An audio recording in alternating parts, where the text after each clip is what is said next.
about to throw his hand away.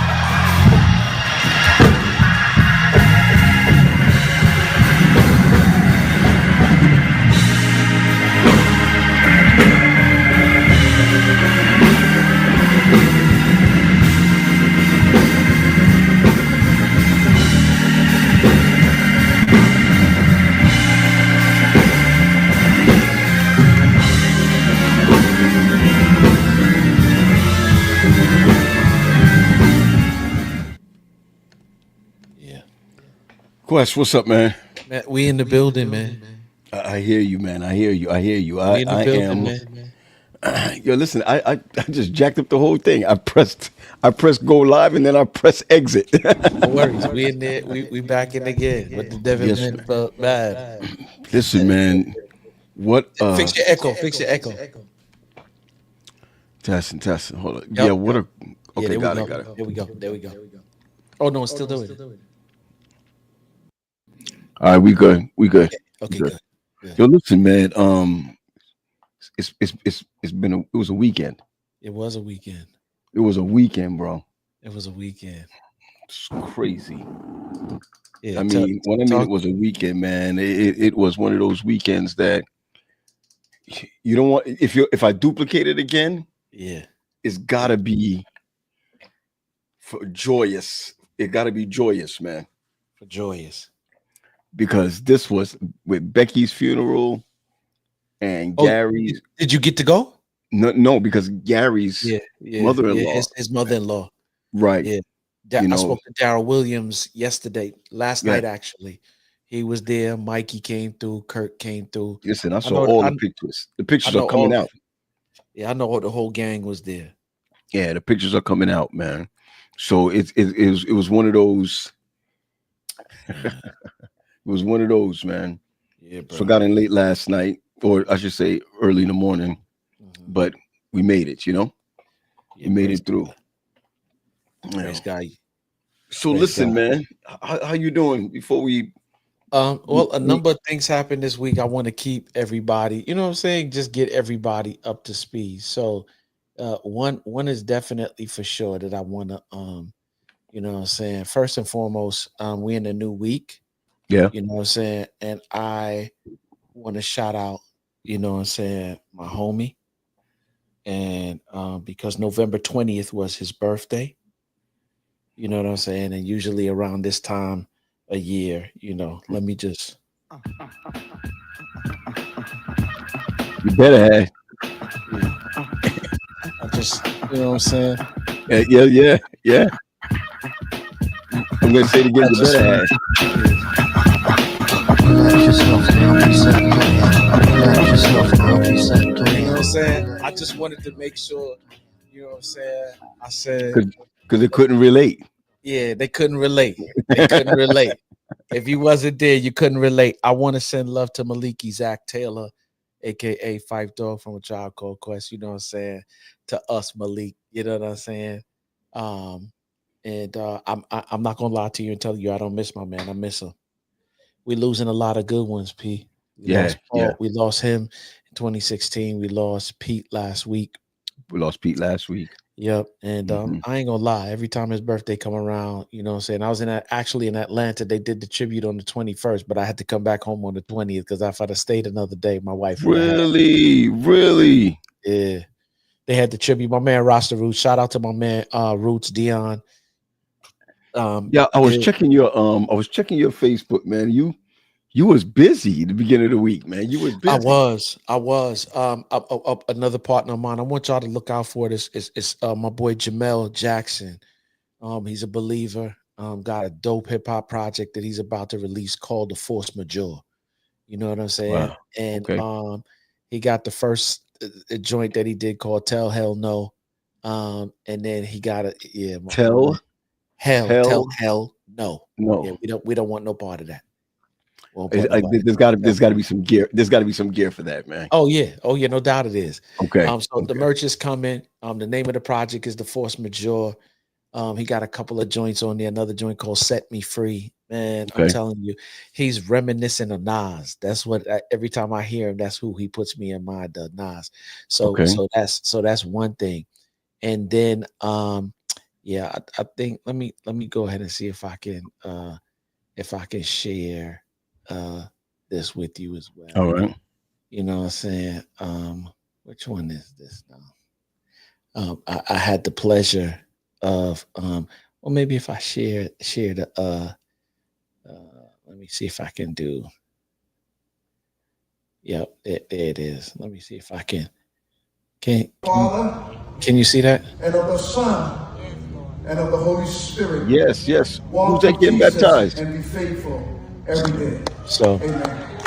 so that little dude that just went down in the water is the last of my 3 babies. Okay. You know what I'm saying? Yes, sir. That you know, got baptized. Nico was the first one. You know Right. what I'm saying? And then how we go back to it, P? There we go. How we go back to it? Which one you had it on? Come on now. You Come on, man. You know that. Come on, man. Come on, dude. You know you gonna get it in a minute. Okay, But, hold up. There we go. There we go.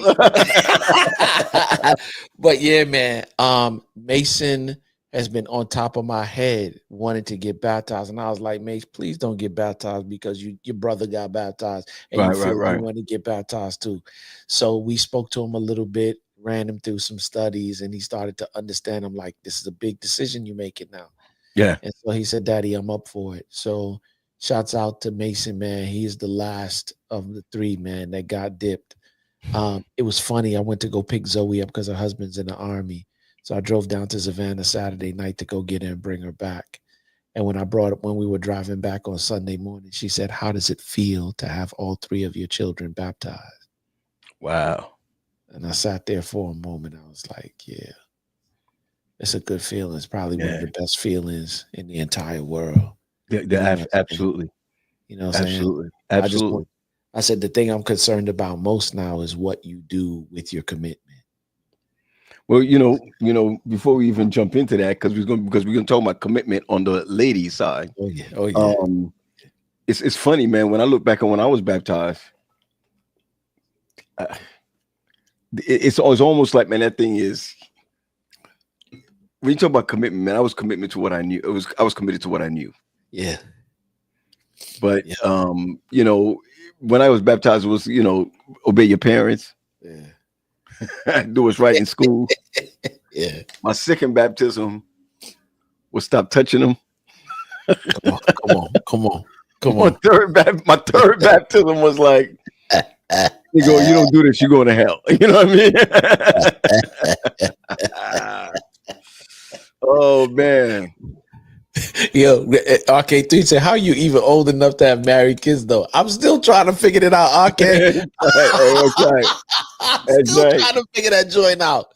They trying to add grace to my chin like I don't have enough already. You know what I'm saying? Man. Well, we got Mia's on. She was supposed to come on tonight as a guest. She said she owes us one. Yeah, she do. Yeah, she owes us one. That's it.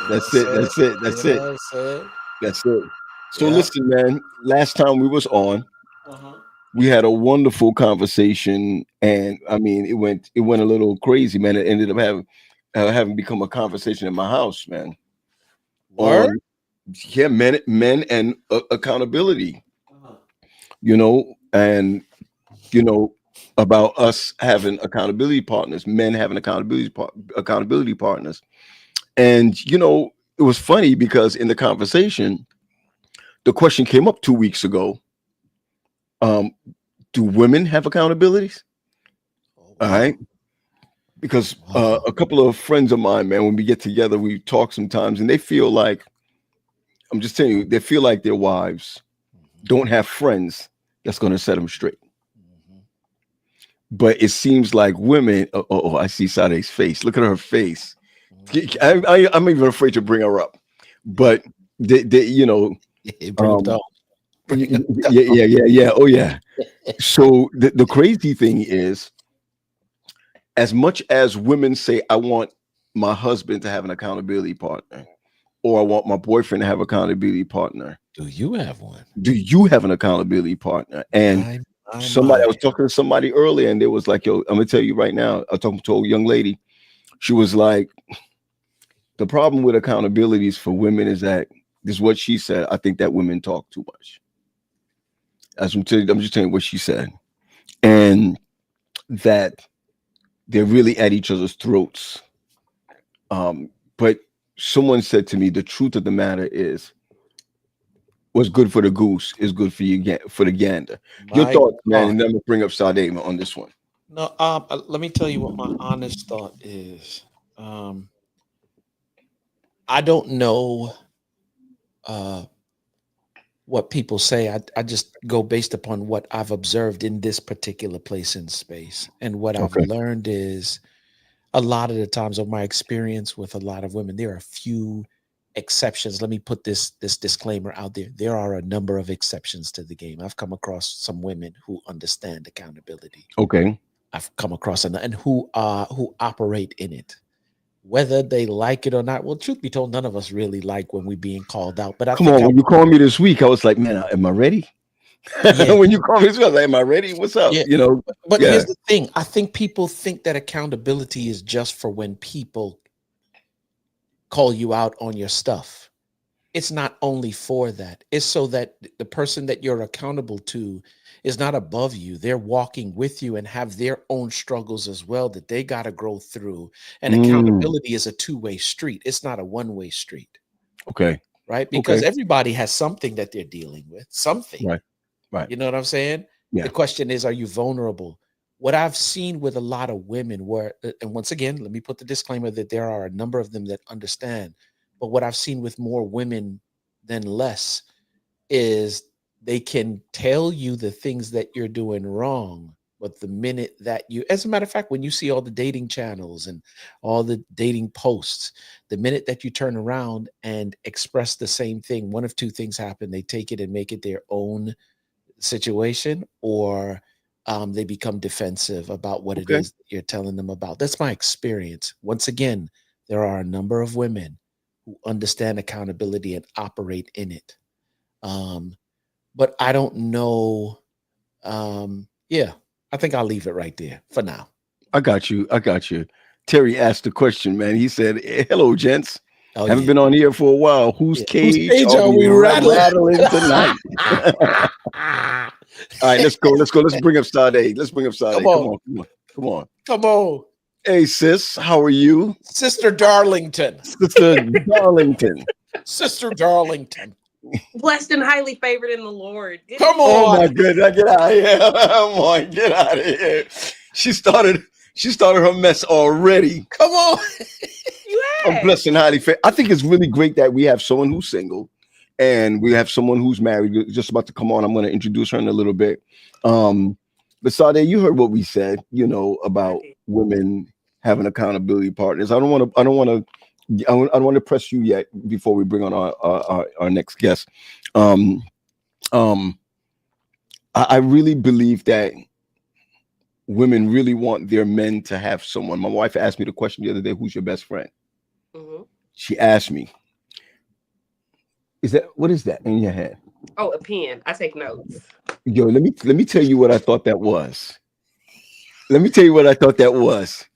was about to say, is this a new kind of religion? What's when you hold the pen this way with that, there you go. It looked like almost like a Swisher Sweet. Oh. It looks like if the conversation got too hard, you'd have been like real quick. I mean, that's what that looked like. I'm just telling you what it looks like. I'm only telling you what it looked like. I'm not. I'm not your accountability partner. All right. Okay. Somebody said, "Oh Lord." Somebody said, "Look like a black and mild." No, I'm trying to tell you. Jesus. No. Is that what Sweet as Taboo stand for? Not at all. Just a nice little ballpoint pen. Okay. Let's set it off. See, little pen. Wow. I want to introduce the next person up here. Leah Mills Chapman. The homie. I mean, Sade, I appreciate you being on here, but I'm scared when she's on here. You know what I'm saying? So I don't bite. So have you guys met each other? Sade, have you ever met Leah? Never in life. Please, Leah, would you introduce yourselves to everyone and Sade? And Sade, I want you to do the same thing also. Please. Sure. Hey, Sade. Hi. I'm an Oakwoodite. Yes. Went to school back in the day with Paul and Pat, right? But I am from the Michigan area. Again, my name is Leah Mills Chapman. I'm a clinical therapist, and you know, just kind of here to support and add what little bit I can as a meager human being. Yeah, yeah, right. You know she's coming with something tough already. You know, just eat. Your humble servant. Come on, Sade. Come on, speak to us. And you, Sade Darlington. Blessed and Texas highly native. favored in the Lord. And highly favored in the Lord. Texas native who absolutely adores the work of working with children. I am an educator at heart who serves now in the ed tech world, working with districts to serve students who look like me when it comes to their social and emotional well-being. So come that's on. what I do every day. Come on. Beautiful. That's it. Well, you know what? So what we'll just do is we'll just come out of this. Right? We'll just come out of this. And y'all, I guess y'all could just Look, Sade, they playing games. Already. It's too Already. early. But you know, Come on something back. they said, okay? Yeah. See, because they said women don't, and I want to make sure I got this correct. And you correct me if I got it wrong, gentlemen, but women don't necessarily have accountability partners. Is that what I was hearing? I'm gonna say this. I don't know any woman that at least makes it publicly known or is being said in a group or I just know that a lot of men have come up and said, look, my wife doesn't have an accountability partner. I don't know any women with accountability partner. And without even accountability partner, here's the big one, that they don't hold each other accountable even in conversations. My God. So Okay. are the men eavesdropping? I'm really confused as to where this is coming from. Right. But where are they getting that from? Can I make an assumption? Yeah, please make an assumption because I'm not ready to answer Leo right now. So this is what I think happens because I believe women, we do have accountability partners. I think the difference is we go to each other with our problems, and women go and we'll say he's doing this or this is happening and that's happening.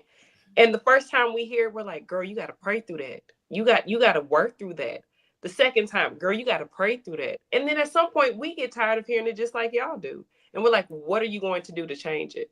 So, like, what are you going to do? I mean, now I've heard that, you know, women, our whole thing is that we want to be happy. And I think both men and women want the same thing. We want peace, right? So if my friend, I have someone who is very close to me. If you come to me for a full year talking about how your spouse is, this isn't working, that's not working, I'm doing this, I'm doing that. At some point, I'm going to ask you, okay, so what are you going to do? Are you going to stay? Are you going to help me understand where you are in the valley of decision, and then I can support you moving forward, whatever you decide to do. But the accountability happens the whole time. It's just at some point we're like, what? You can't continue telling me the same thing every other week, and there's no change. So would you chastise her? Would you spiritually chastise her? Would you tell her, you know, I don't want to hear it anymore? Could you bring yourself to a point where you're like, I'm not even dealing with it anymore? No, I if you're true, like the person that I'm thinking about, she can tell me the same thing every day. But every day I'm gonna have the same question. What are you going to do differently? Like, we can't keep rehearsing the same story. What are you going to do differently? Now, the thing that's funny is that I'm only talking to one side of the party. So I can only listen to what she's telling me and her experiences. And my role as her accountability partner is to remind her, in essence, this is what you signed up for. Marriage is not easy. Marriage is work. I can do all those things. But at some point, I am going to ask her, like, what is it that you want from this? Like, what is it that you want to do? Where are you at when it comes to your next steps? And I think that's where men are like, they just tell each other to go and do whatever makes them happy. We've been hearing the same story about you for a year, bruh. I mean, my brother in Christ. Yeah. Amen. So let me ask this too, P, because I think it's important. Have we defined, when we talk about accountability between two people, like, do we come to some conclusion on what accountability is before we actually say, okay, I'm accountable to you and you accountable to me? Like, you know what I mean? Like, do we ask that question? The same thing for women as well, because I could come and tell you all the things like, girl, he doing this and he doing that and he doing this. Okay, according to our definition of accountability, let me step into that real quick. What are you doing? Because I always hear about him.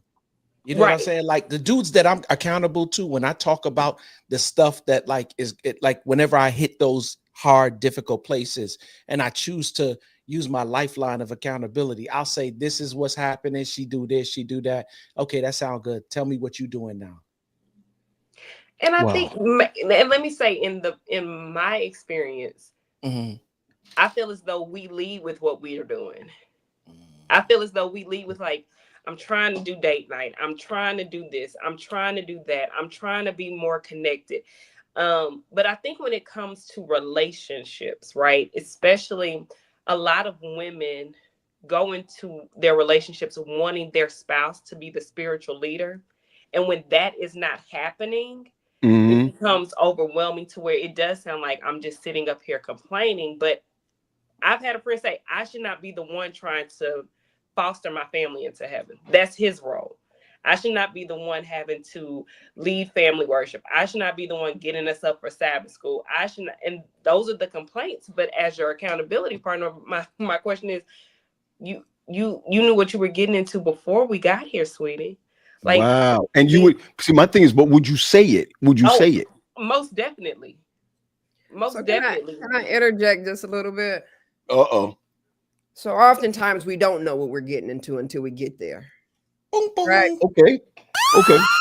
And so, you know, you're going off of the best foot forward in the early stages, right? You're dating. Of course, people are going to present themselves a particular type of way, but you don't know what it's like truly where it comes down to how they are going to function and operate on a day-to-day basis. So once you're in that thing, right, the real person begins to feel comfortable, right? And they evolve into allowing themselves to just be.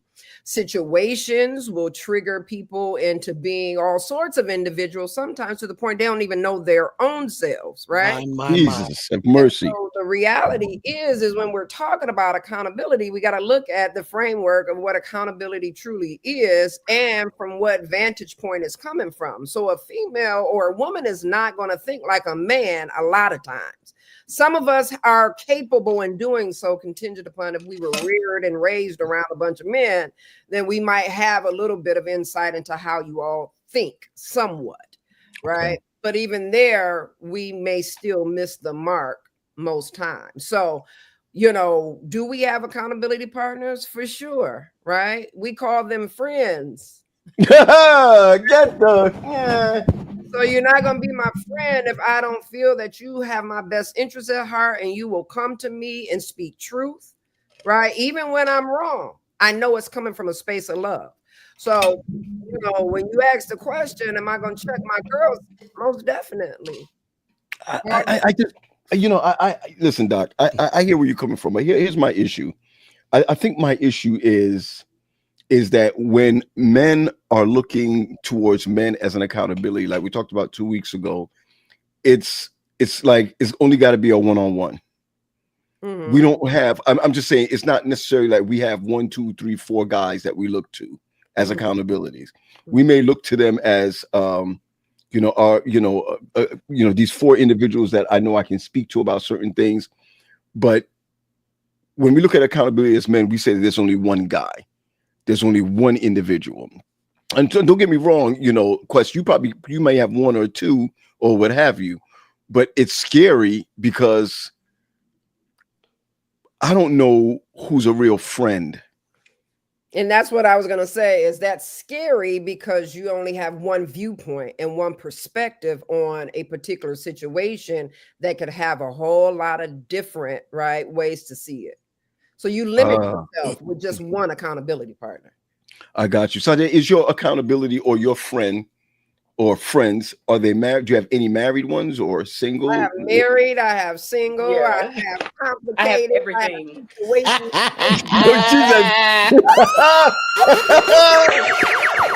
Married, single, divorced. Listen, Sade, I asked you that question. She stepped in and said, even situations. Yeah, situationships. It's the whole situation. It's everything.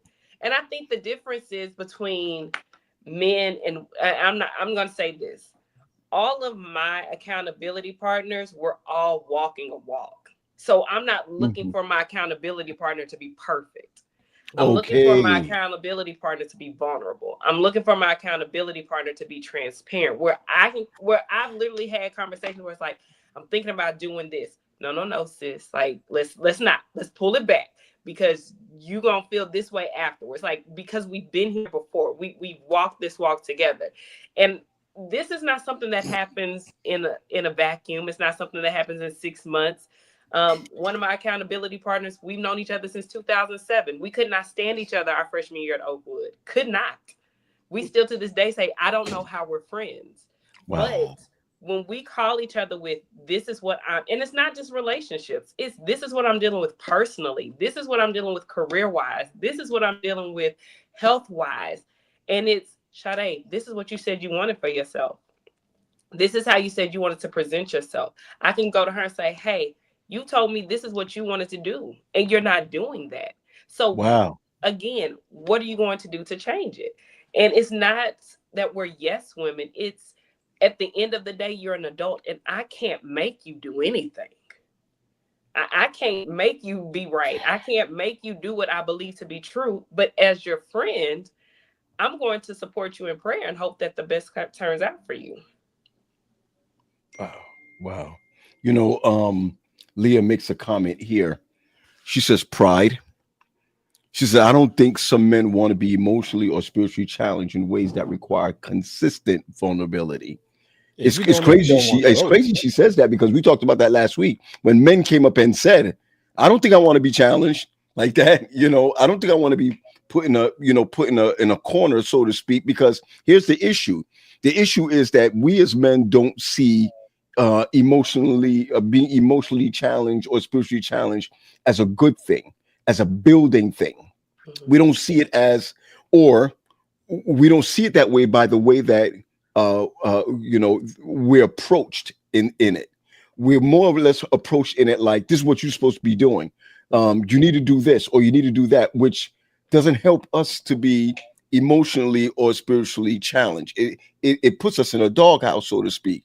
And every time you find that a woman is, which she's in her right, a woman is in her right to set her man straight, right? A woman is in her right to speak to her man. But a lot of times the way that it's expressed to us puts us again, and that's where it comes. You don't find women in doghouses. You find men in the doghouse. And at that point, you'd be like, I'm doing this on my own. Even their boy, women shouldn't kind of send men to men. You know what I mean? But I think that men should recognize that, as Leah said, being spiritually and emotionally challenged is healthy. But a lot of us don't see it as healthy. As women, please don't do that to the pen. Please don't do that to the pen, Sade. I mean, it's like you're rolling it. Just chill. All right, man. But you know, and I think the other thing to note is that accountability doesn't always mean we're going to agree. I have a very vivid memory. My accountability partner and I did not talk for a year because I made a decision that she did not agree with. Wow. And my decision hurt her. And so for a year, there was little to absolutely no conversation, no communication. And the funny thing is, when we started talking again, we never had to talk about that incident because I knew what it was and she knew what it was. And that's just what it was. But because at the end of the day, I still care about you and I still love you, it's easy for us to come back to and say, all right, how are we going to pick up? How are we going to change, move forward? But accountability does not mean I'm always going to agree. And that when I don't agree, if it's better for my spiritual health to remove myself while you make the decision you need to make, that's fine. Because I understand that this is your journey. I can't drag you the way I want you to go. I got you. So, Leah, I want to ask you this question. Are you the kind of, but I know you're not that kind of person, but do you feel any way when you want truth? I'm giving you truth, because you don't look like you have behind anything. Or you understand where I'm coming from? I mean, do you feel like you're going to lose a friend? Do you feel any way like that? I mean, what's your thoughts on being that friend, as we call accountability, being that friend? So for me, I always take into consideration how I frame things, right? Because I'm not trying to do harm. Okay. I don't believe that, being someone's accountability partner, that means to destroy or to tear them down. It actually should be that you're trying to elevate them, right? In areas where they find themselves falling short. So if they're coming to me, right, or if I identify something, I'm doing it yet again out of love, not to condemn or destroy. And so sometimes I even preface my statements with that, right? I'm coming to you in love, right? I'm not trying to tear you down, but dig this. This is what I'm seeing, right? And so again, when we start looking at this word accountability, like, I'm big on language. And I think that a lot of times we toss words around a lot and we don't necessarily even understand what it is. And so when we're looking at accountability, it's an obligation to be responsible, right? Wow, it's an obligation to keep people responsible. It's an obligation to being a responsible individual. Wow. Right? And so if we let certain things slide on people that we love, that's irresponsible. It is our obligation, right, to do this. I'm sorry. Can you say that one more time? I'm just simply saying, right, that it is an obligation. If we love someone and we see that they're being derelict or irresponsible in their actions, it is our duty, if we love them, to come to them and say something. And it's irresponsible. You're saying it's irresponsible not to hold them responsible. Exactly. Listen, there's a guy, somebody just hit me up. Of course, I'm not going to share any names. There's somebody just hit me up and it says, I'm listening. But if women have all this accountability, what's driving this group that makes them leave their marriages and walk away from their families? In other words, what he's basically saying here is that in a situation that he has seen, the group of women that hang together are driving the women away from their marriages instead of holding them responsible in their marriages. What would you? What? Okay, Sally, I saw your face. What's your thoughts on something like that? So, okay, so I think, again, we only get one side of the story in our situations, right? Okay. Most of the time, I'm not a couple's accountability partner. I'm one person's accountability partner.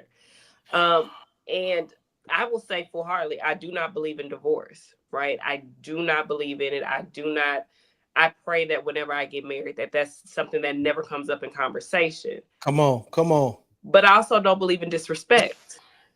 And I don't believe in you being subjected to someone's lack of respect for themselves, then affecting how you are feeling every day in your marriage or in your home. So I think, and a lot of times people frame the conversation based off of their own experience and off their own perspective. But I have heard men say, well, women are the number one, that 75 to 80% of divorces are filed by women. I hear that all the time. And I always say, well, how many of those men were cheating? How many of those men were physically abusive? How many of those men left the marriage prior to her signing the actual paperwork? And so I think this conversation of women are cheerleading and rooting for their friends to leave their marriage, there's so many layers to it that we don't know in those situations. And we have to understand that at some point, like someone just said, like, I can't make you do anything. If that's where you are in life, I can tell you what you're supposed to do biblically, what you're supposed to do spiritually, but I can also feel for my friend if you're being cheated on every other week. Oh, and okay. I can advocate for your mental health and your mental wellness to take precedent over someone else's actions. Mm-hmm. You know, I like what Leah says. This is Leah Burgess. Leah Burgess makes this comment. She says, "You cannot lump." Oh, I can put it up. You cannot lump for the last statement that was made. You cannot lump what you've seen and make it seem like it's happening everywhere. Women leaving marriages, and I do get that. I think sometimes when men go through a certain situation, I'm bringing you back, Leah. I think that when men go through a certain situation, and maybe it's human to clump everybody together because that's what they're dealing with. But what you said just now, Sade, was, listen, as accountability partner, I'm not an accountability partner to a couple. Mm-hmm. I think that as a pastor who struggles in his own marriage, that many people come to me, or maybe come to you, Leah, or or even yourself, Quest, and want you to fix marriages when maybe God is calling you to that one individual. And I'm going to say this, as much as I've seen this, that, and the other, I've heard this, that, and the other, that's new light for me. Sade, that's new light for me. And maybe everyone who's listening may have to understand that maybe God did not call me for that situation to be there for the both of you. And I think that God is calling us, I think, to accountability, but it just seems so much more untalked about. I can make up my own words. I got a master's. Untalked about, right? It seems so untalked about around women. You don't really hear women talking about, man, I'm gonna need my girl to talk me off the ledge. The way I always hear it is, we going on a girls trip and ain't nobody talking us off the ledge. It just always seems as if, I'd love to be wrong, and I'm fine with that. But it always seems as if guys be like, I don't want my wife going away with a bunch of women. They're going to keep their secrets till they die. You know what I'm saying? They're not going to hold each other accountable. They're not going to do this. They're not going to do that. But what you're saying is your friends don't really do that. I think a large portion of it too, P, is that we're held to different levels of responsibility. Like men are. I mean, let's just go back to the beginning of time. Right? When Eve ate that fruit, God didn't come looking for Eve. Matter of fact, he didn't come looking for nobody until Adam ate that fruit. And so you get this sense that there's this different level of responsibility. So when you look at us matriculating through the ages to where we are right now with that same thing still intact, right? He doesn't say women first. He addresses the husbands first. Husbands, love your wives as Christ loved the church and gave his life for it. Then he addresses the wives. So it's always like, this is the head. This is the first. This is where the responsibility comes from first, where the word husband, house band, the one that keeps the family together, the band around the house. So it always feels like we have this level of responsibility, and we do, right? I think with us sometimes that responsibility becomes so weighty sometimes that when you see women move in a particular way and you're like, and they the ones who like, for real, you a husband, you supposed to be, and you supposed to, and you supposed to, and you supposed to, and you like, oh, well, wow. If I'm supposed to, then if you checking the checker, who's checking the one checking the checker? You know what I'm saying? Yeah. Hold on. And I'm gonna tell you this, right? Even when men preach from the pulpit, it's almost like they gang up on the guys about our responsibilities and what have you. And there's nowhere to turn. It's almost like it's nowhere to turn. I mean, I know guys that I'm going to say it, who turned to another brother. I know a brother that turned to two other brothers to let him know that he was having an affair that he wanted to stop. So he was straightforward. I want to stop. I don't want to have this affair, but it's just, I want you guys to pray for me, and I want you guys to be my accountability, that when I want to go over there, I can text you. When you can call me every day and ask me or text me what I'm doing. You want to know what those two brothers said? If you don't stop, I'm going to take you. We're gonna take you to the president. All right. Yo, that's frightening. It's frightening when you think you can talk to someone about something, and what we came to the point was that men don't trust easily.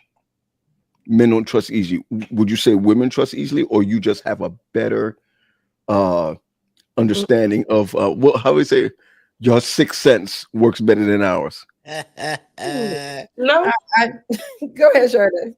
no, go ahead. We're about to get killed. No, I would just say that, for me, I can only speak for me. I can't say women in total. I don't have very many close female friends. Wow. Okay. Right? You have to be able to discern whether or not That's the word. That's the word. Things that are most, sacred with you won't go anywhere. Yeah. Women talk a lot. Yeah. Right? Now, I don't need my business all out there in the street. So I need to know that whomever it is going to keep my stuff just as sacred. Right? And so I think with men, you are, and again, I know it's sounding like in a generalization, but now bring it.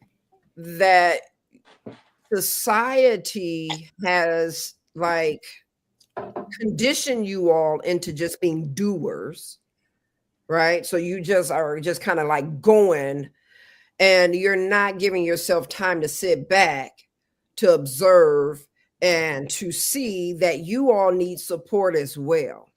A lot of times you'll hear from men and their husbands, they don't want to follow behind you. I hear it all the time from Lonnie. I don't want to be everywhere you are doing what you're doing. Like, I need to have male, right, friendship.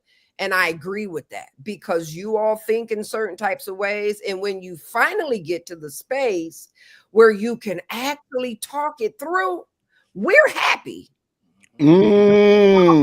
Things out. When you got an attitude, it's all up in your actions. We want to communicate, right, and converse one to another and come to some sort of understanding. But you all have been conditioned not to talk, not to be emotional, not to cry, little whatever you are, what you're crying for. No, we need you all to find someone outside of us, because that's a lot of weight. Quest, you talked about weight. It's a whole lot of weight on the woman to have to be the end all be all to the emotional status of your man. Wow. You need to have other men that you can bounce things off of, and hopefully they are trustworthy men, because we look back and we like, that joker over there, he's single. Nope, not that one. And we want to select who it is, because society yet again lets men think that this big machismo and anything that just kind of strokes their ego, whenever you all get right weighed down in life, you become weak.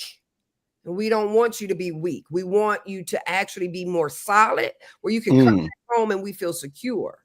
So, I would say with me as a woman, I don't necessarily, go to any and everybody and share my business. I don't talk a lot, especially about my personal, my marriage. I ain't trying to have no woman hollering at my man on the slide. Like my. Right. And so I'm very, very cautious about what it is that I share. Yeah. And I think I got that's the word. I think a lot of times men think just because we talk to each other, we're friends. There are a lot of women that I converse with that I mean, I have love for them, I care for them, but when it's 3 o'clock in the morning and I'm contemplating a major decision, there's 3 people I can call. Wow. 3. And those 3 people know of each other just in case. Hey, I talked to this one, and this one can call and say, hey, Sade needs you. Yeah. Like, I need you to get in touch with Sade. We're not friends. We don't talk to each other, but I know that she's somebody that's close to you and she's not hearing what I'm saying. So I need you to get in touch with her. Mm-hmm. The other thing is that we also have to look at culturally what we're talking about. I'm from the South. What happens in my house stays in my house. Getting out of that was very hard for me. Getting out of the space of I have to figure everything out. I have to, and somebody said, I'm dumb in private. I don't publicize everything that I do. I'm very dumb in private. I'm dumb in private. And so men and as a people, we have been taught that what you go through is your journey alone.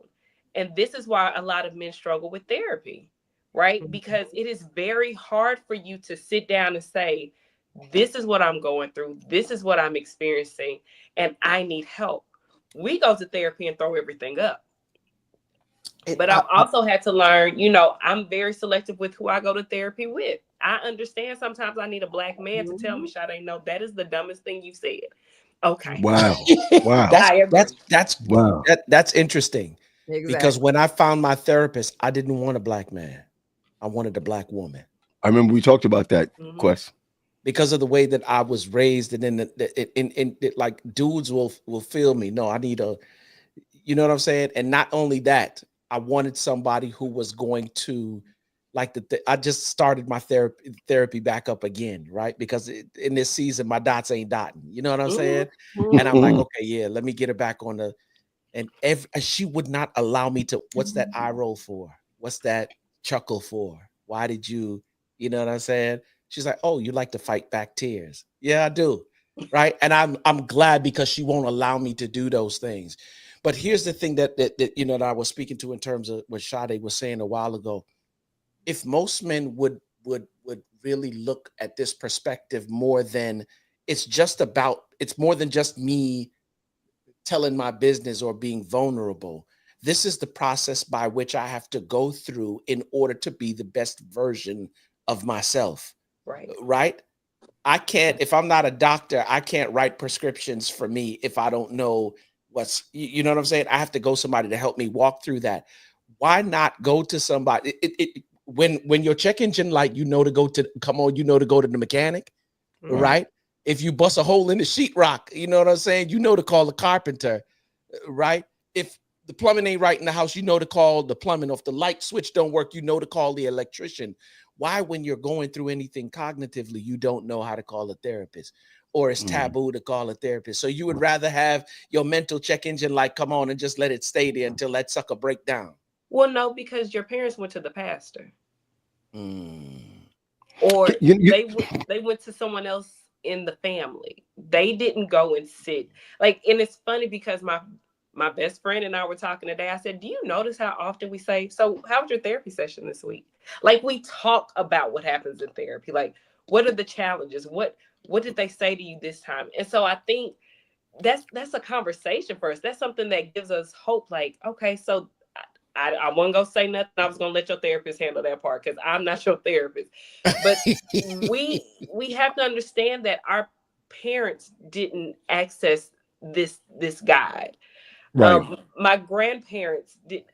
When I was in school to become a therapist, my whole family had a whole intervention. So what you going to tell the people? Are you okay with people not being Christian and coming to talk to you? And y'all do know this is more than just, us talking. And listen, y'all need to be in therapy. Listen, it is not, let me tell you something. I know Quest and myself, we're from a West Indian background or Caribbean background. I'm gonna put it that way. I'm gonna tell you something. This therapy thing don't come easy. It really doesn't come easy. And I'm gonna say the same thing for the Black man or the Black Southerner. I'm gonna say the same thing. This therapy thing don't come easily. You know, a lot of times we want to have therapy because we got in trouble before, and that's the best way to get back to L's. Exactly. You don't want to take no more L's. Yep. We won't take no more L's. The wife will realize, oh, he's in therapy, so he's doing something about it. The job will realize he's in therapy, he's doing something about it. The kids will realize he's in therapy, he's doing something about it. But the thing is that I think sometimes we use therapy not to be better, but to just calm everybody else down. And sad as it is, I have seen so many individuals use therapy as a crutch for, like it's drug rehab. You know, I know I can get in my next film if they know that I went to rehab. Mm-hmm. So a lot of men, or I should say a lot of Black men, we struggle a whole lot with telling or regurgitating how we're feeling, not the situation. We'll tell you about the situation. We'll drink a beer and tell you about our situation. But nowhere in that situation we're going to say, but this is how it made me feel. So I'll push back on that, though. Okay. Because some Black men that I engage in therapy won't even tell you about the situation. Right? They won't even want to continue to go simply because they know that if they begin to crack that open just a little bit, Lord have mercy, that they're out of control at that point. And so I've had some, and they keep coming back, right? So Quest, like, they come back for the tune-up when everything starts going awry, and you know, work is starting to be, you know, shot to, and the family life is just all in disarray. And then, okay, let me get back over here. If you would have engaged in a measure of consistency and allowed someone to walk the journey with you, albeit it is gonna hurt. I often talk about, if you were born bow-leg, you just walking around here, now you about 50 years old, you still, your joints hurting, all sorts of stuff. You finally decide you want to go get the legs broken and straighten this thing out, right? It's the same with your mind. Wow. It's the same with your mind. That pain is not going anywhere. The pressures of life, they're not going anywhere. So what are you running from? Right? So the more you lean in to the pain, the more you tolerate it, and it doesn't hurt as much. Is Terry Parks one of your Detroit players? Yeah, TP, we grew up together. That's my guy. Yo, man, you know, I love it. He makes a comment. He says, Black folk don't go to therapy for a myriad of reasons. He says, embarrassment, sign of weakness, lack of knowledge about therapy. That's why I love what y'all saying right now. What will happen if I go? What will others think? Don't want others in their business, just to name a few. Thank you, Terry. Thank you so much. Once again, this is the reason why, P, you hear me saying development. Right. Because I gotta be a better individual to understand that there are services, there are things out here that can help me. I don't gotta stay in the place that I'm in. And furthermore, I don't give up. I'm sorry. I don't care about what nobody say. You know what I'm saying? About what will so and so think? I could care. It's funny, when you get older, you just stop caring about stuff. But Quest, that comes about when you know how bad your stuff is, right? And you are still able to just kind of coast through life, and you're not really seeing that life is upside down just yet. You can maintain that, but you get to a point where you see this stuff is jacked, and if I don't figure this out now, right? Measure of urgency that gets you to a point where you say, I don't give a doggone what nobody got to say. But as long as you can coast through life, I'm moving too many circles where not only do I depend on brothers, but brothers depend on me. And I don't want to be the dead weight for nobody.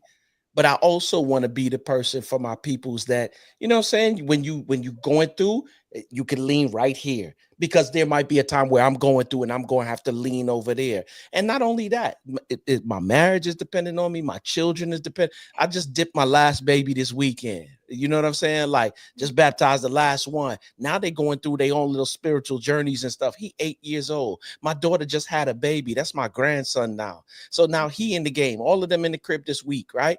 And so I'm just watching them, thinking over. My daughter said to me the other day when we was coming back, I was telling you, P, she said, how does it feel to have all 3 of your children baptized? So as I'm thinking about this thing and we navigating, I don't have no time to be broken down in my spirit or in my like in my mind. I don't have no time for that. So if I'm in a place and I'm there for too long and I'm stuck and I can't work it out myself, get the therapist on my phone. My wife said to me, because we've been sharing about the conversation of therapy, she said, I'm glad you found this woman. Wow. But here's my thing, though, Quest. At some point, we got to be able to do it just for us. That's it. Not even for the children, not nobody else, but just for us. Because I stop and think about, if you had a Job level experience, come on, right? Then would you be able to do it for you alone? Because he had nothing and nobody. I gotta. Here's the thing, Pete. To that point that she just said, there's some things that happen in your life that only you and God know about. Some stuff that you know, like, this is not in alignment with who I want to be for me. This is not in alignment. Matter of fact, this thing is preventing me from becoming in alignment with myself. You got it. Right? And so with that being said, why am I sitting here and dealing with this? Because it's like this little thing in the side of the room. It's looking at you. You know it's there, right? But you steady won't. And it ain't going nowhere. And every time it prevents you from moving the way you that's the word I'm looking for. It prevents you from moving authentically to the way God created you to be. And if it is, like, I'm not going nowhere, so you definitely got to go. You prevented me from being my best self for me first. I got you. Sorry, go ahead. I think, I think we have to understand that even when women go to therapy, sometimes it's not authentic at first. Ooh. Sometimes I need someone to co-sign what I believe. Now, I will say I had a Black female therapist for the first part of the year. Every session was great. Yep. We are wonderful. We are on the same page. And I was like, but wait, I'm not growing and I'm not changing. And I know this is an issue, but I also know how to, we are some tricky people. I know how to give you just enough to where you're going to be like, yep, Sade, you're doing good. You're doing great. And so I was like, I need a male therapist. In that, I came out of a session. I called my best friend. I said, I need to change to a male therapist, because I said, she and I speak the same language. We share similar experiences. So there's a lot of talking, but not a lot of therapy happening. Oh, so, okay, go ahead. So the moment and this is no shade to her. This is no. Right. This was Sade going in with the mask of, I just want somebody to say, yes, you're right. Yes, you're right. Yes, you're right. And when I went in with the male therapist, I started and he was like, so who are you trying to play here? You or me? And from there, I was like, okay, he gonna call me on all my stuff. He gonna make sure I'm authentically presenting a situation. And when I started going to him, I realized how much of a stronghold this need to be perfect always presented itself in therapy. I didn't cry in therapy. What am I crying for? I would come with the problem and the solution. And he was just like, so what are you here for? If you have all the answers, what are you here for? And I think we have to understand this is a journey for both sides. Like, women don't have the answer when we go in, and we go in broken as well. And so it's very, you get to a place to where, as you said, like, I just want to be better for me. I want, Sade, I want that. I want that, right? Mm-hmm. Man, now I wish this wasn't live. You know,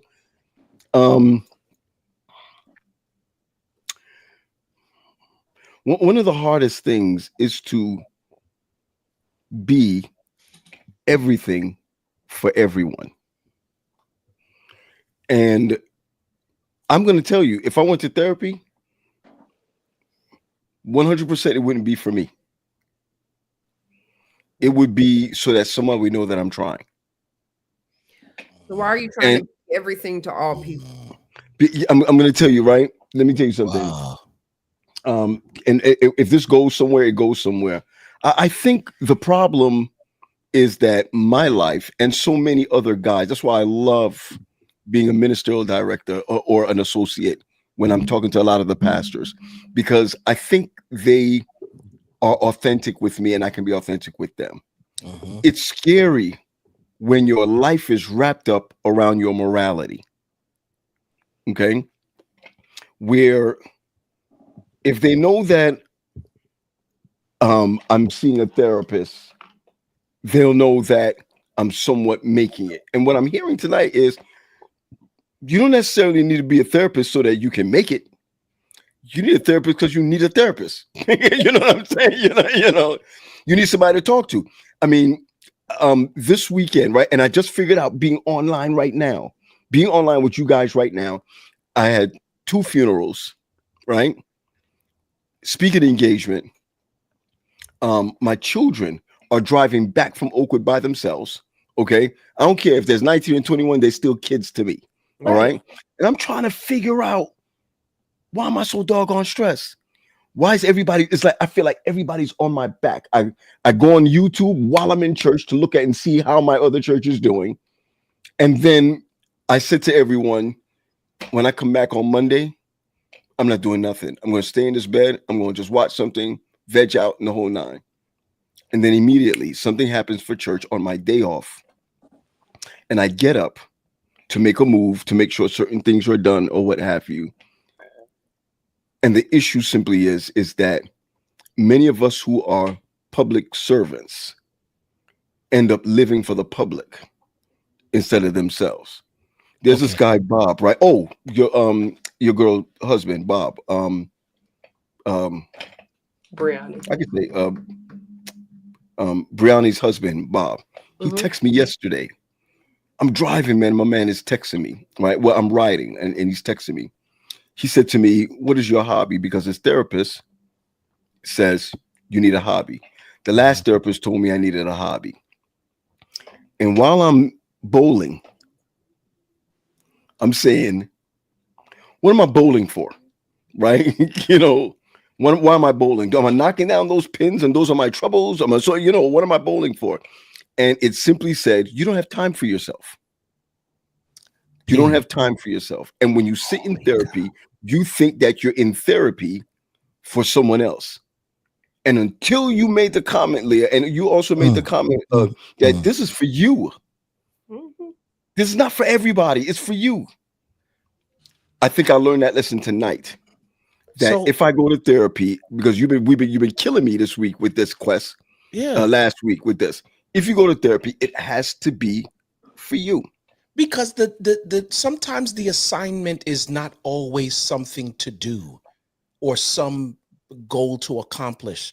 Sometimes the assignment is something to become or something to be. Wow. Or something to release. Yes. Wow.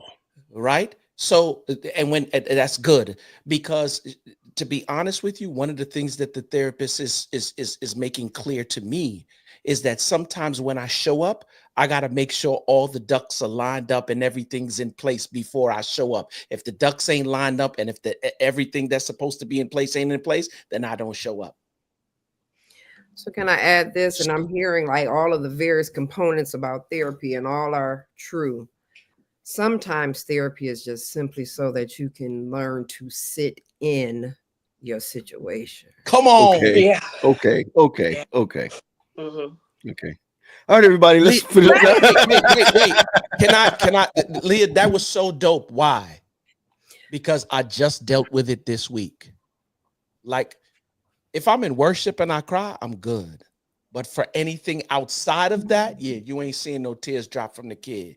right? Because I have a way to say, well, man, Holy Ghost fell heavy. I couldn't, you know what I'm saying? I have that to say that's the reason why the Holy Ghost. I can ain't nobody arguing against the power of the Holy Ghost, right? But if it's crying for anything else, the woman told me that I have not grieved properly. My grandmother died during COVID, and of course, we wasn't doing funerals or none of that stuff. She's like, you need to sit in that, and you need to grieve. And even with therapists, like, we try to talk through stuff really quickly because sometimes the therapists have a problem with sitting in silence. But sometimes you can go to therapy, and if there is absolutely no words, could you manage it? Leah, this is the thing, because I'm driving down all right, I'm about to be just a little transparent. I'm driving down the road the other day. I shared it with P. I'm driving down the road. I'm a Layla Hathaway fan. Okay. The album she dropped last is fire, right? And I'm driving down the fall trees. Is, you know what I'm saying? I live here in North Carolina. It's very picturesque. Yes. Right. I'm driving on the way to the gym. And I promise y'all, I don't know if it was Leah. I don't know if it was the view. I don't know what happened, but the tears just started rolling down my face. Heavy, heavy. I'm not talking about a trickle. They were rolling.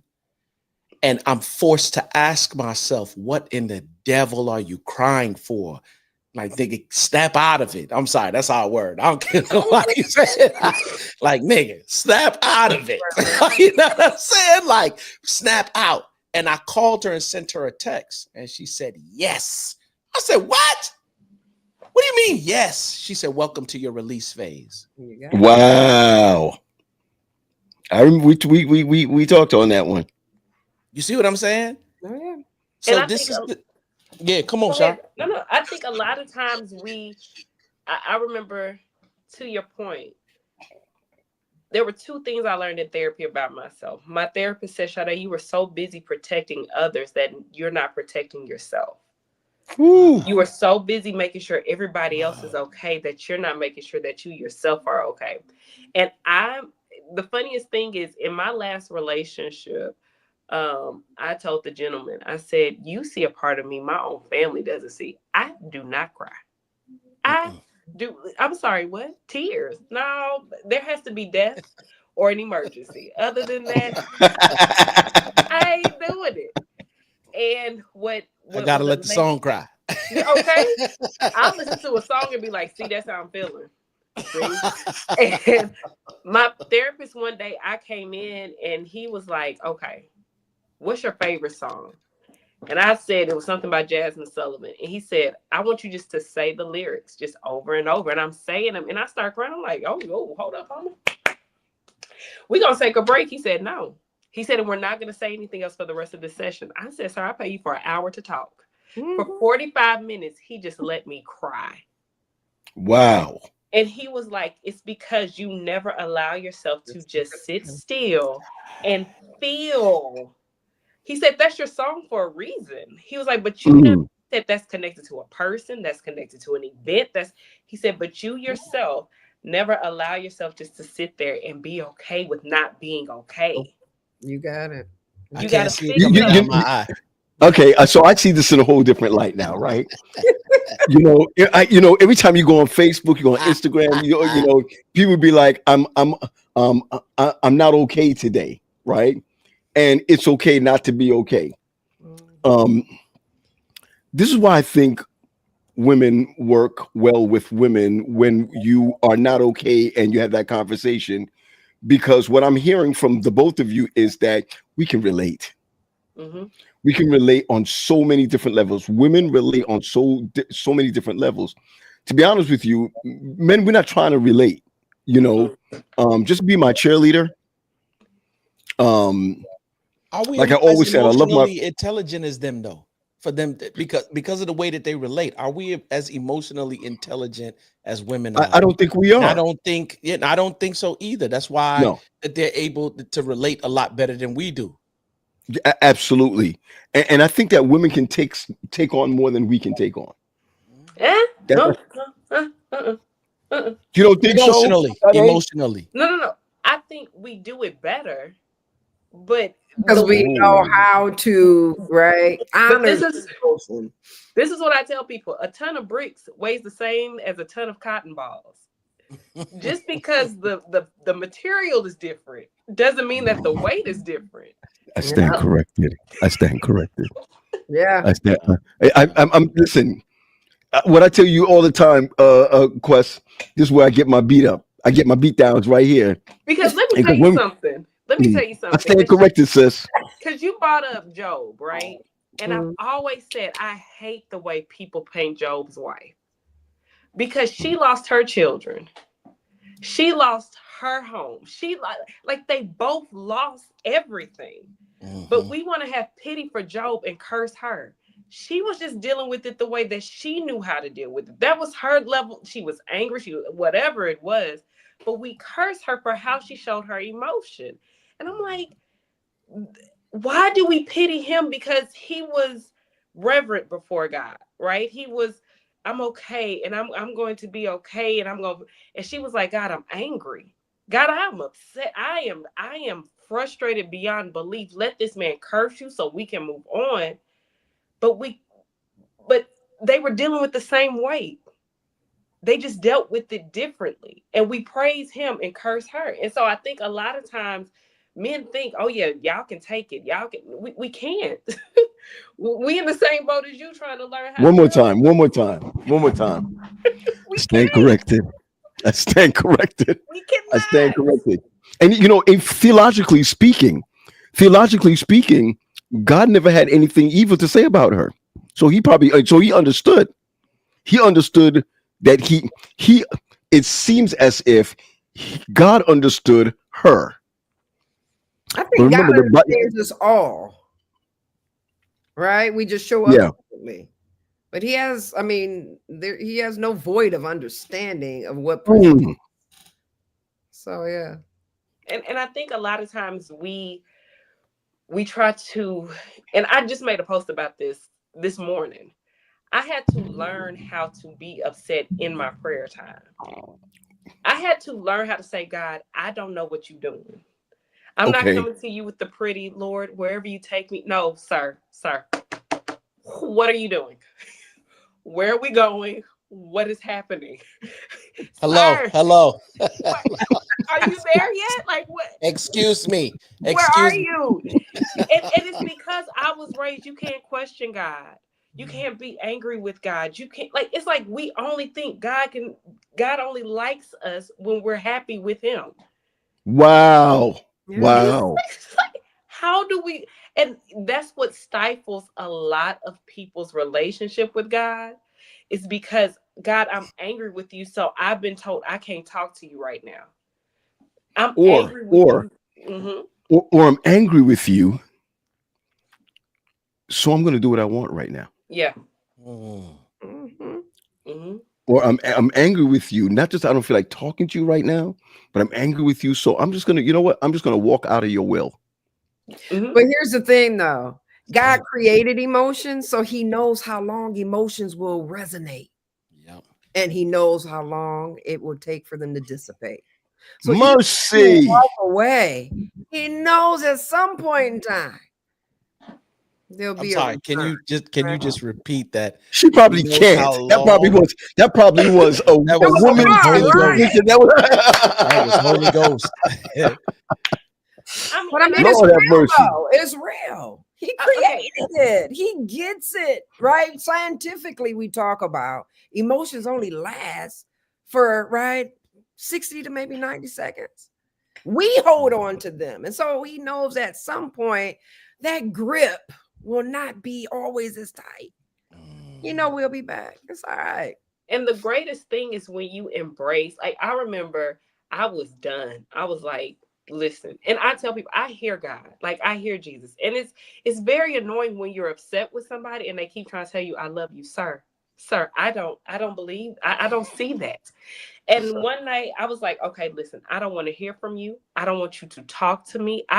If you kill me in my sleep tonight, I would be okay. I went to sleep and had the most peaceful sleep. I woke up the next morning. I'm going to fix you. I'm going to fix you.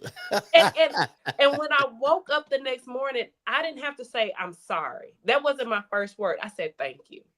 Because what I think God understood was she needs this space. Like she needs this space to not be okay with me right now.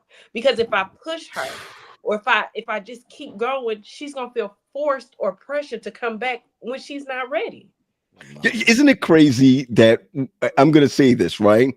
Yeah, I'm wowing with you, girl. I'm wowing with you. Isn't it crazy that a woman, because remember, we're also talking about women's relationships as it pertains to accountability. Mm-hmm. You said it earlier, Leah, that if somebody doesn't want to hear me, in fact, both of you said it. If my friend don't want to hear me, then I'm gonna give you your time. Yeah. That's a godlike spiritual characteristic. Because a brother would be like, yo, my brother, I'm talking to you. You know what I mean? You know, I mean, we will stay on that thing. We as accountabilities or as a friend or so we'll stay on that thing. But you says, you know, I'm gonna give you time to think that thing through. And while you're thinking that thing through, this is what I heard from both of you. I'm gonna love you where I am. Yep. I'm gonna love you where I am. I'm gonna love you right where I am. And I really believe that that's an attribute of God to, watch this, to not give you what you deserve while you're waiting for an answer. Or even while you're in pain. Right? Because there's a lot that comes along with being able to tolerate pain and being able to hear at the same time. Jesus. And I think we also have to understand there's a reason why God in 3, right? That night I was mad at God. God, the Spirit, had to comfort me. Like there's a difference. I couldn't talk to God the Father because I feel like you've abandoned me. I couldn't talk to God the Son because, sir, I don't know if the words I want to say are right for your ears. So God, the Spirit said, let me just come and just let me just put her to sleep real quick. Yo, listen. Let's get theological. The Bible tells us, right? The Bible tells us that when someone is talking to God and don't know what they're saying, that the Holy Spirit takes it and fix it for God's ear. Yeah. So that your prayer will get. Come on, man. Put a filter on that junk. That's why you know the Spirit said, Shade, why don't you just go to sleep? Go to sleep real quick. What you say before you say something? Before you say lay down real quick. Lay down real quick, sweetheart. Just go on and lay down. We got it. Lay down. And ain't that what a mama would do, baby? Just go on in there. Go lay on lay down. Go on lay down. Which lets you know that God, right? We often say God the Father has some female-like tendencies because you better listen. You better believe it. You better believe it. And I'm gonna say this. People can get upset if they want to get upset, but I was at this church this Sabbath, and I shouted out that I'm a scholar, and I said I'm gonna stick to that. I'm gonna stick to the fact that I'm a scholar, and when you look at the original language, you would see that out of the Godhead, the Holy Spirit has a feminine nature. It ends right with as a feminine, and people don't like to hear that. But men don't like to hear that. People who the Bible is a male-dominated book. They don't want to hear the comfort unless somebody dies. The comfort is not only when somebody dies. Comfort is like for Elijah running from a woman, Jezebel. You know what I'm saying? I mean, there's so much comfort in this thing. And so when you look at the very fact that the Holy Spirit in its writing has a feminine nature, like a brother's name wouldn't be Tina, it'll be Tino. Oh, you understand where I'm coming from? So I'm just using that as an example. Yeah. So what we find and what we've just heard is the feminine nature of God saying, yo, Shade, why don't you lay down? Go ahead and take that nap. Go ahead and take Go take that nap. And I think when we talk about accountability partners, especially with women, right? So I said, go in there, have some ginger ale, and go lay down. Exactly. Just go and lay down. And one of the things that I will say about my accountability partners is when you have a safe place to be your most authentic, unhealed self, right? Your most authentic, this scar is the scab is still open, and I'm trying to figure it out. And and I think a lot of times I've told some of my best friend, I said, I have no words for you. Really and truly, all I can do is pray for you. Because I know if Sade starts to talk, I don't know what to tell you right now. So I'm gonna pray for you, and I pray that the Holy Spirit comforts you and does whatever God needs to do. And my accountability partner and I read The Shack together. If you have never read The Shack, I would advise to watch it too. It's beautiful. Oh, I can't watch it because about 45 minutes in, my I'm eyes done. are puffy, and I'm just Sade, have you ever watched The Shack? I have, and I've cried every time. But you know what? That was the first time when I read that book that I was ever able to identify who God is in my life. Yep. Because of that Holy Spirit character.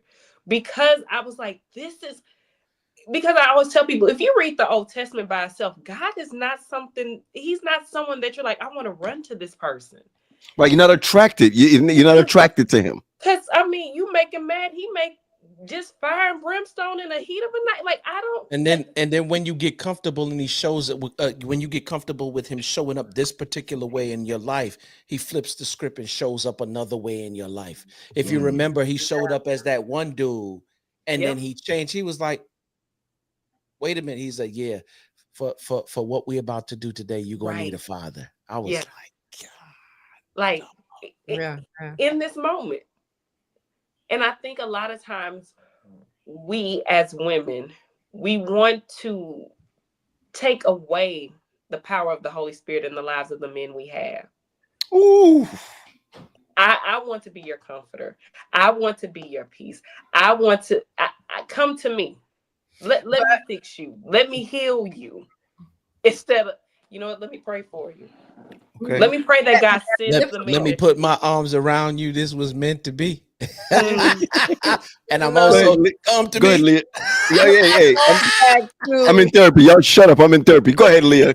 No, but that goes back to the conversation that oftentimes is not had, and that's the role that we think our partners are to play. Right?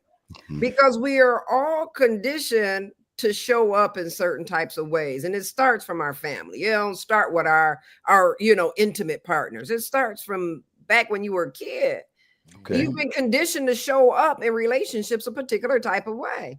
And so now when you get your mate, right, you have an expectation that they're supposed to fill in these gaps, and you get to still perform in the same role. Don't work like that.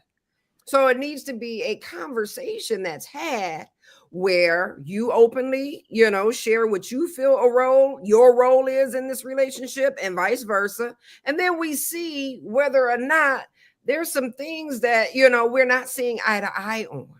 Right?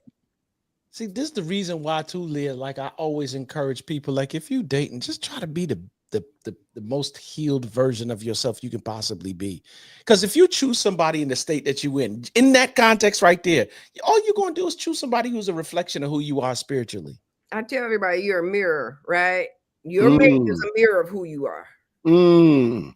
So they're going to be doing stuff now that y'all in relationship, and you're going to be hot. What you hot for? You chose them, and you chose them while you was broken.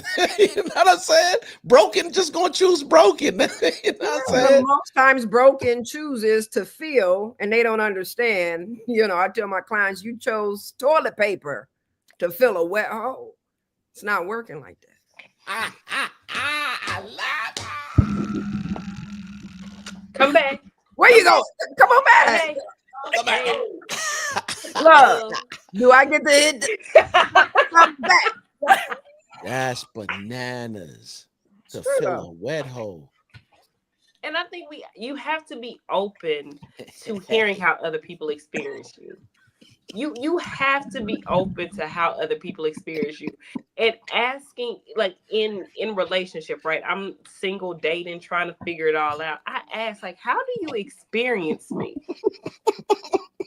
And when you realize that when you are with another human being, I had one of my professors said, marriage is two people in their two different worlds, learning to compromise and make one world together. Mm. And he said, if you're holding on to your world so tight and they're holding on to their world so tight, there is no way you'll ever be one. You got Wow.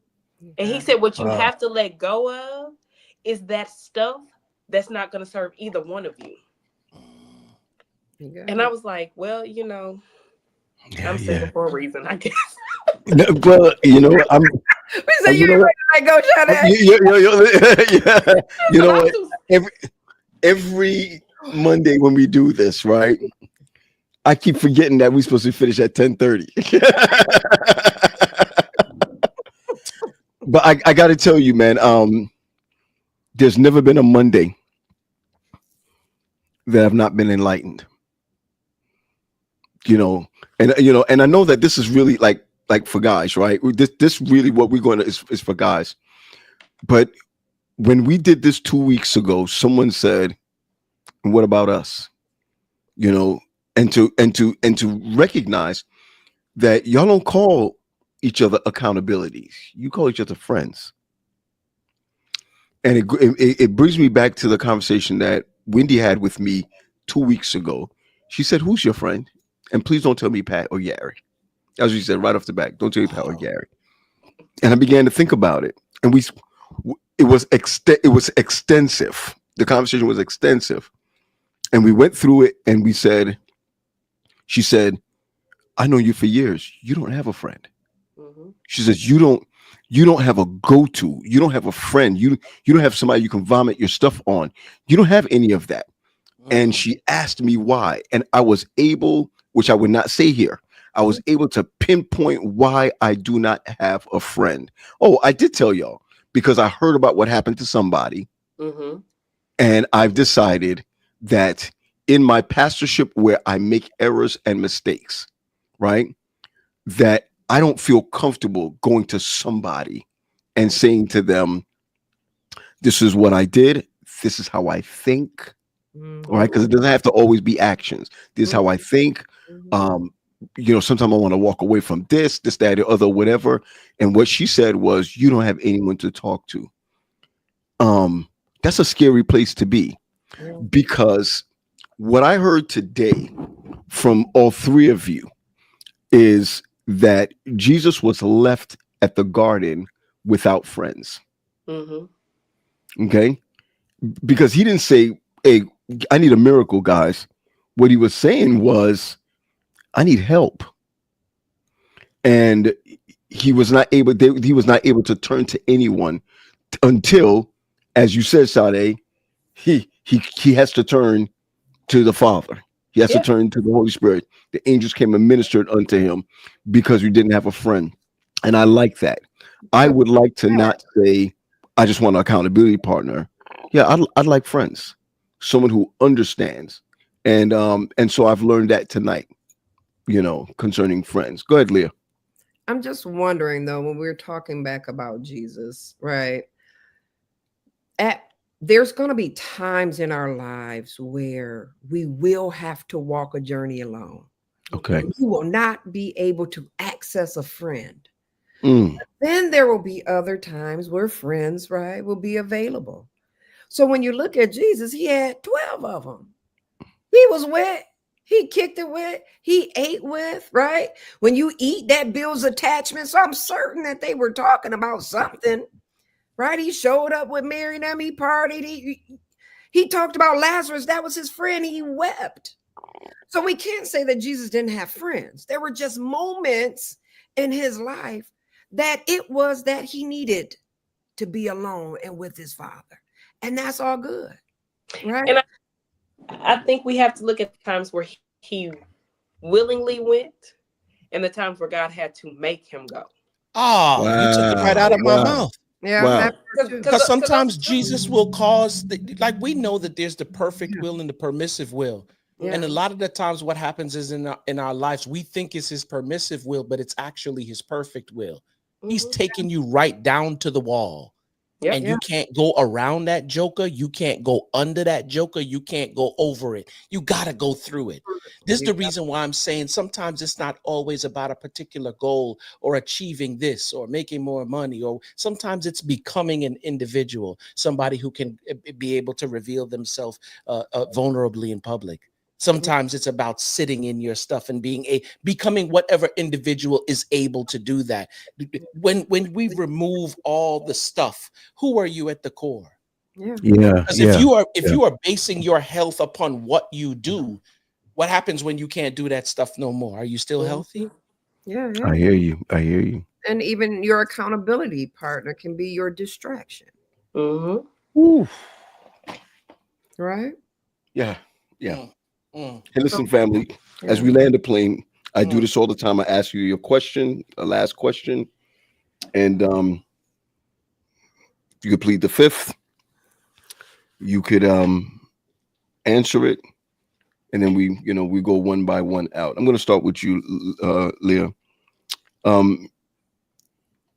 Your friend or accountability partner, what's the best advice can you remember that you've received from an accountability partner, a friend, or even a therapist? Best advice. Slow down. Wow. Don't be too impulsive. Lord have mercy. Right? Do not totally succumb to your emotions. Wow. Again, emotions wane. So slow down.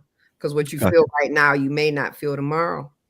You wake up missing out on something that you had and it no longer is present. So slow down.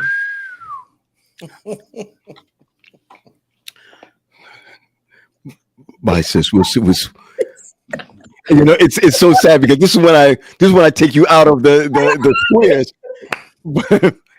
I can't even hit the button to take you out of the squares. I hear you. Slow down. I hear you. Leah, thank you so much for being with us tonight. Yeah, thank you for having me. Always awesome. A pleasure. Love You're it. Awesome. You're awesome. We're going to see you again, fam. Absolutely. Appreciate y'all. You got Come on now. It says Hi. Best advice from a friend or even an accountability partner. What's the best advice you've ever received? Do it scared. Wow. Don't wait until you're comfortable to move. Do it while you're scared. Yeah. Good night, Sade. Good night. Good night. Sleep listen, well. Listen. Have a restful sleep. Sleep peacefully. Yes. Sleep peacefully. And goodbye. Yeah. She's crazy. Yo. Do it scared, bro. Joke. There ain't no joke. Let me tell you what the best advice I recently received. Look yourself in the mirror and be honest about every lie you ever told yourself. Say it one more time, Chief. Say it one more time. Look in the mirror. Get you a pen and paper and be honest about every lie you told yourself and write it down.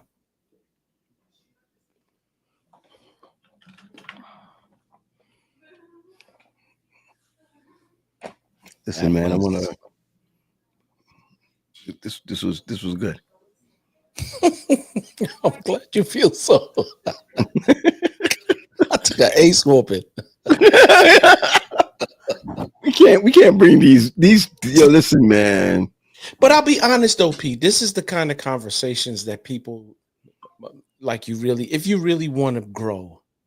I'm not talking about lip service grow. I'm talking about where it's manifested in the way you think, move, and operate. These are the kind of conversations that facilitate that. Because even if you don't make a move, it's going to be bouncing around in your brain. You know what I'm saying? And sooner or later, what's going on in here, it won't be too long before it comes out here. Okay. To everyone who's on tonight, we want to thank you for joining us on Unscripted Conversations. Hey, nothing is thought of, nothing is rehearsed. Just a genuine conversation that will help us walk in just better than we've been walking. Word. Quest, we'll see you on the back end.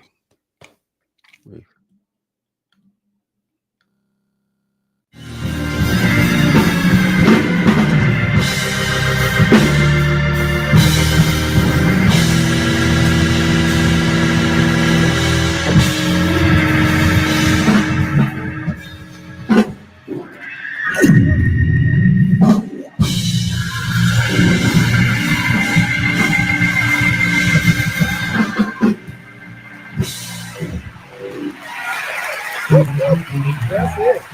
That's it. Yeah, yes,